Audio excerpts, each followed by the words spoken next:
Hey everyone, it's Jamie from BestNerdLife. Welcome to another episode. In this one, I've got something a little bit special. A few weeks ago, I went to the Doncaster Retro Gaming Market, an event that I haven't been to in years due to world events, I'll say. It was really exciting to go again because I've been in the past and I've always enjoyed it. And best of all, I got a fantastic haul. I will show that at the end of this video, but until then, let's actually have a look around this place and see what they have on offer. That being said, let's go.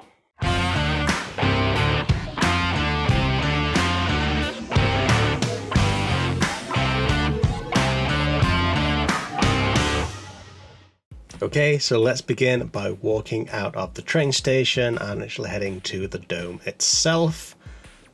And there's the entrance, looking all nice and fancy. Walking around to the side of it, you're actually going from the side, past the outdoor swimming pool, into the actual side entrance there, and onto the exhibition floor.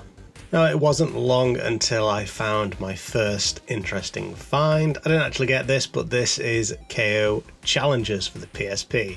I recently picked up KO the Kangaroo, and I've got to say I absolutely adore it, and can't wait for the upcoming remaster, remake thing that is imminent. Moving swiftly on to another store, and I managed to find a bunch of Dreamcast games for fairly decent prices. I'm really wanting to build my Dreamcast collection, but I just didn't really see anything all interesting aside from Chicken Run that I wanted to pick up or I already had. Up above these Xbox 360 games, I came across some Atari 2600 games. Yeah, I definitely picked one of these up. I did actually pick up Missile Command, but I was also looking at the other stuff like Space Invaders, Donkey Kong, some really iconic games there. But I was only really looking for, fairly cheap prices. So yeah, as I said, I picked up Missile Command for £5. I've got to say though, some of the stalls in this place were absolutely incredible, like this one. Just a bunch of gaming memorabilia. But yeah, the thing that really caught my attention was Duke Nukem for the PlayStation. I've set myself a challenge this year of playing more Duke Nukem games. So yeah, I'm definitely picking this up for £10. Found a bunch of old machines hiding under this table, including what I think is a Philips Videotech G7000. Didn't know that was a thing until I researched this video. A Sinclair 128K, Commodore, all that kind of stuff. Really fantastic prices, in my opinion at least, but I didn't know if they were working on that. And then just a bunch of cassette games. Now, I've really recently gone into cassette games, and yeah, I was so tempted to just buy a bunch of these, but I held my resolve. I just really didn't want to get too much because I had to transport it quite a long way. So yeah, I decided to leave this stuff. Jumping onto another table here, and I found a very discoloured Illusion of Time, as well as a couple of loose cartridges for the SNES, including SimCity. I've always wanted to try this for the SNES, and for £5, you know what, I'm going to give that a shot. Just looking through some more as well. Fairly decent prices really, but as I said before, I only had a limited amount of space, so yeah, I had to choose pretty wisely. Looking through the N64 stuff, I also want to build my N64 collection because it's one of my favourite consoles. Oh yeah, a good selection here as well, including Turok. Found some interesting stuff on this table. As you can see from this folder here, a bunch of retro gamer magazines. I've only ever really bought one of these, and that was because it was the Final Fantasy VII special, but good for a collector of those. And also a bunch of ROM hack carts, £10 each. Searching through the boxed consoles on this table, and I managed to find an Atari 2600, of course, but even more interesting, a barcode battler. Yeah, I've never really heard of this apart from a Billiam, I think it is, video that he made a while ago. Interesting to see in real life. A nice box Commodore there, a SNES. Yeah, some really good stuff on this stall. searching through this little plastic box, and I found a bunch of nicely wrapped Pokemon games from Japan, as well as the Pokemon trading card game that I used to adore as a child. I don't know why I didn't buy it, and I don't know why I don't have it, but yeah, I actually put that back. And I also found, just there, Air Sea Battle for the 2600. Yeah, for £5, I'm going to pick that up as well. Now, I didn't find anything of interest at this stall, for me at least, but I enjoyed browsing through the cassette games because I apparently like cassette games now after a pretty recent haul of a bunch of them. However, there was something that I really like the look of. Look at this cover art for Supremacy. Absolutely beautiful. I also came across some box peripherals which I've been looking for a while. As you can see here, some box Dreamcast keyboards, £10 each. The dude selling them basically let me mix and match the best box with the best keyboard. The one I chose had the packaging inside still, which was fantastic. And then also I found some Mega Drive games. I'm not a huge collector of Mega Drive stuff at the moment. I pick one up every so often, but yeah, nothing in here that really caught my eye. Moving on, Theme Park for £5, definitely picking that up, as well as something else which, yeah, gonna pick up, Duke Nukem Land of the Babes. Never really played that before, but again, I'm just trying to play more Duke Nukem games, so yeah, of course I'm picking that up. Almost immediately after I bought that Theme Park game for the PlayStation 1, I found a box copy for the PC. Yeah, I would have probably picked this up, but again, it's a little bit too bulky for me at the moment, and I also found a bunch of other stuff like Lemmings and all that kind of stuff. Yeah, you know, it's pretty cool, but just I don't have room for this kind of stuff. Otherwise, I would probably pick it up. Now here's a nice little collection of Dreamcast games. As I said previously, I really want to build my Dreamcast collection because it is my #1 favourite retro console. But some games can be so expensive for it, so I'm only really trying to get the ones I really want. And I've only just noticed the fact that there is Revolt on this row. I even touch it, I just did not notice. And I really can't believe I didn't see what price it was because I really want to play that game.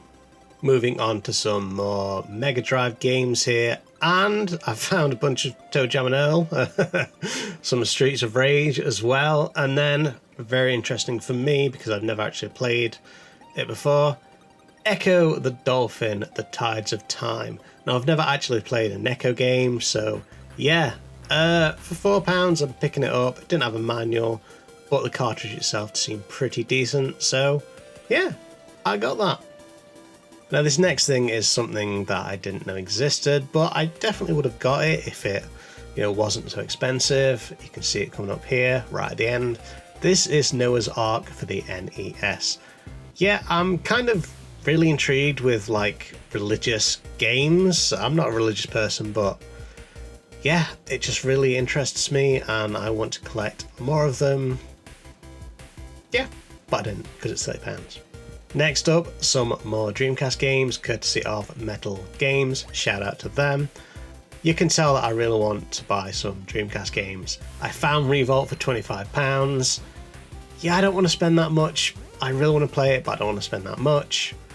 And then also some other games like Wetrix. I've never heard of that. It seems pretty cool. Don't know much about it. But again, don't want to spend that much. Onto something that I did actually buy and have wanted for a long time. Not Tekken 3, but underneath it, sheep. Can't exactly explain why I want this game, but I've wanted it for a while. And for £5, it's, you know, wrapped up nicely, all that kind of stuff. Yeah, why not? I'll definitely get that. I also found some really sweet big box PC games like Dungeon Keeper. I've always wanted to play that and have the big box, but I'm just not willing to pay these prices. I also noticed Kingdom just then, and Glover. I wanted to get this for so long, but I just don't want to pay those prices. I'm probably never going to get it, but yeah, whatever. Kingdom's there, you saw. I got Falcon. I got that from a charity shop for like 10 quid. Yeah, why not? Double the price here, and a bunch of other stuff as well. All really cool, including Zool 2. Yeah, I want to play that game as well because it's from Gremlin Games, which was based in Sheffield, where I'm from. A bit further along from those PC games, I found Golden Axe for about 30 quid. I actually got that as well as about 200 more Commodore 64 games for 35 quid from a Facebook haul a few months ago. So I was really happy about that, especially if they're selling for that kind of price. So yeah, a good haul all round, and I do want to talk about that in a later video. Alright, these next things were really, really cool. These are all games for the Neo Geo. Now, I don't know much about the Neo Geo, I've never played it, I've never seen one in real life, but the size and heft of these cases and the games within, absolutely incredible. Yeah, they were just really cool to see and experience, and I don't know if anyone bought them, I don't know if they did, but I'm pretty sure they were collectible because this person was selling them for like 100, 150 quid. Yeah, just really interesting to see. On to something a little more my style and a little bit more affordable, some Dreamcast games. As I said previously, I want to build my collection, and I was looking through these like loose discs thinking, I could get these and then potentially buy the cases and the documentation. But that could basically end up more expensive than just buying, a box copy outright. So I decided to leave them. But then I noticed underneath it that they had Flea, which is a fairly recent game published for the Dreamcast. So it was really cool to see that in the wild. And then also Intrepid Izzy, which I have already got. Just really cool to see people bringing Dreamcast games to the masses in these modern times. And I found a couple of other stuff like Blue Stinger, also Dino Crisis, which is a great game. Just moving all these discs around. Yeah, just a bunch of stuff right here. As I said, Dino Crisis, although that's £60, which is, a crazy price. Looking through some stuff, so Tomb Raider there, Choo Choo Rocket, and then Slave Zero, which I already have. Yeah, I really like this game. I actually remember playing it on holiday on just this random person's Dreamcast. Yeah, some good memories. And then also looking through some PlayStation 2 games. Project Zero, £40. I adored that game as a kid. Probably shouldn't be playing it, but whatever. So Silent Hill Origins, also Okami, which I only played recently, and I adore this game. It is so beautiful. Really, really enjoyed playing through it. Then also Sin and Punishment for £65, of course. I also started looking through the GameCube games with, the idea of buying them. But then I noticed some N-Gage games, which, so random. I've never played the N-Gage, because obviously it didn't sell that well. Never actually seen an N-Gage game in real life. I was tempted to get these, but for the price, it's just FIFA and some other random things. So in the end, I decided to leave them. Now, talking about N-Gage games, after I looked over this really nice display of collector's edition games, I noticed a bunch of N-Gage stuff in this plastic container. A lot of them were new and sealed. They were selling them off for like £30, £40. As I said previously, I was interested in the N-Gage stuff, but I'm not gonna pay this much money for all this stuff. I didn't even get one because I don't have an N-Gage to play it on. But you know what? I do want to play that kind of stuff in the future, so I'll keep my eye out and see what I get. I also decided to browse this rack of loose Game Boy games, and I found a bunch in here that I wanted to get, including something that I flipped past, you might have seen it, Saga 3, which is the Japanese version of Final Fantasy Legends 3, and yes, the original Saga, Both of these were £5. Yeah, I completely and absolutely picked these up because I adored Final Fantasy Legend 3 as a kid. Something else caught my attention here, aside from this Pro MIDI interface, Zool, which again I've wanted to play, and you know what, for £10 it was very tempting, but in the end I decided to leave it. This next thing was interesting, at least for me. Spitting Image. I never saw the original TV series. I haven't seen the updated modern version one, but you know what? Political satire, I'm very much into it now. So yeah, seeing this, I wanted to get it, but I didn't. Moving on to another table here, and I managed to find a bunch of Commodore games, some of which I actually got in that massive 200 game for £35 Facebook bundle that I got a while back, including summer games, also Impossible Mission, which they were selling here for £10, which, yeah, that's a pretty decent deal for me already. Just looking through some stuff here, going up to the top, back down again. Teenage Mutant Turtles, which, yeah, I got in that bundle, as well as Siren City, which is a bit further down. Moving down further, also got Paradroid, which, yeah, I've not played yet, but all cool. Moving further down and on to the next plastic case, Back to the Future, I want to get that. Some other stuff like Scooby-Doo, Bomb Jack, which I got in that bundle, Hunchback as well. Yeah, just lots of stuff that was interesting. Moving on now, I also found the Bulge, which is funny. Also, the Dam Busters, which I do wish I'd got. I didn't notice it up until now. But this thing, yes, Prime Minister. Based on the, political satire TV show that I never actually watched, and I do want to do so. For £10, I wasn't going to get it, but that case just looks absolutely fantastic. Definitely on my radar for the future.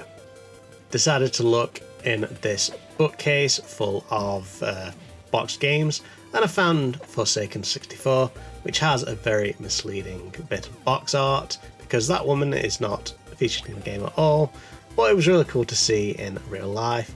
Bunch of stuff here, as you can see, some Japanese ones as well.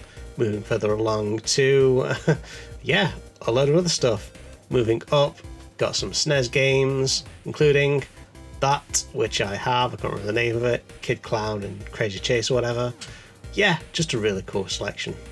There were also a bunch of Atari 2600 games, boxed for fairly decent prices, but I just don't have room for them at the moment. But yeah, I really want to get some of these.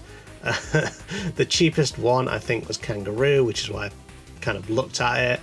But yeah, in the end I just didn't get any of them. But really cool to see. As I was walking around, I heard this guy shouting that some of his Japanese games were £2, and I found Grand Theft Auto San Andreas Japanese version, which never occurred to me existed until now. Yeah, seemed in pretty decent shape, so I picked that up. And then also a little bit further on, I found, wait for it, Vice City, which is a fantastic game. And here is my haul, the majority of it at least. You can tell there that there isn't a keyboard for the Dreamcast, but I did pick that up. Duke Nukem, Theme Park, Sheep, GTA, Japanese versions, SimCity, some Atari 2600 games, those Japanese Game Boy games, and Echo the Dolphin. Yeah, a pretty sweet haul. Not an absolutely massive one, but as I said, I was traveling a long way. I didn't really have room to carry lots of things with me, so yeah, a pretty decent haul. But in any case, if you enjoyed this video and you want to see more stuff like this, then by all means like, comment, subscribe, do all that social media goodness. As always, keep living that best nerd life.